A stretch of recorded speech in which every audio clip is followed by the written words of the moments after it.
Are there any questions, remarks? Sir, please. Sorry, I didn't expect to be the only person to have a comment about this, but I feel privileged to be able to make it, and thank you, Mr. Chairman, for choosing me. First of all, I have to say I find it extraordinarily ironic that this Common Security and Defence, that this conference had its last meeting in Cyprus.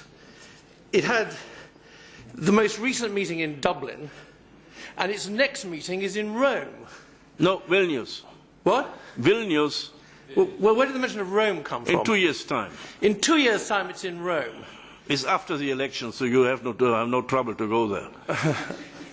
The next conference is in Rome. And sorry, what was said in the presentation was Cyprus, Dublin, and Rome. And if you can think of 3 countries which have suffered more from the economic doomsday machine that is the Eurozone, it would really be hard to find it.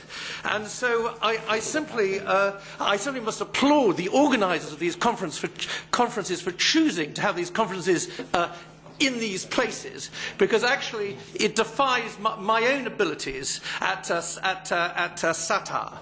Now let's go on to the actual matters of what was discussed, and I'm drawing here on the proposal I have in front of me, which is the draft report, if that is indeed the correct one to do. And the chairman, as chairman, you emphasise that the main discussion is the common security and defence policy. Now, and you see it here. You talk about point 8 talks about support for political leadership in the area of common security and defence policy. Point I talks about EU battle groups. Point J talks about establishing a permanent operational headquarters in Brussels. You go on to talk about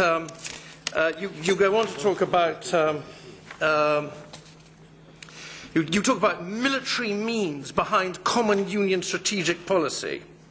Again, you talk about establishing a permanent military operational headquarters. That's in point 17. You talk alarmingly, and also I think satirically actually, of having a so-called common security and defence policy attaché attached to every single delegation. This is a sort of military attaché, and you go on to. I mean, the entire text is threaded through with these references to this common security and defence policy, for which you have absolutely no mandate at all. The European Union is not a country. When there was, in the most recent conflagration, which was in Libya, there were 6 European states who were involved in the alliance, 2 of whom were not even members of the European Union. Now the fact of the matter is, and this is where it gets to be very, very important, when you and your colleagues pursue your federalist fantasies, for which you have absolutely no political mandate at all, that's one thing, and it's kind of rather funny, as I indicated earlier.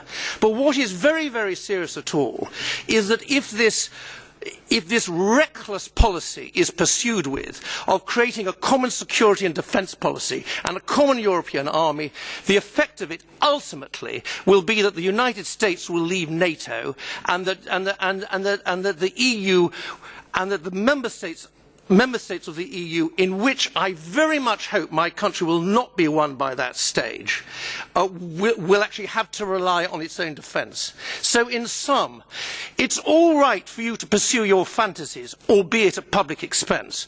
What is not right is for your fantasies, as evidenced by this common security and defence policy, to threaten the well-being and security of every single citizen of every single country in Europe, whether they're member states of the European Union or not.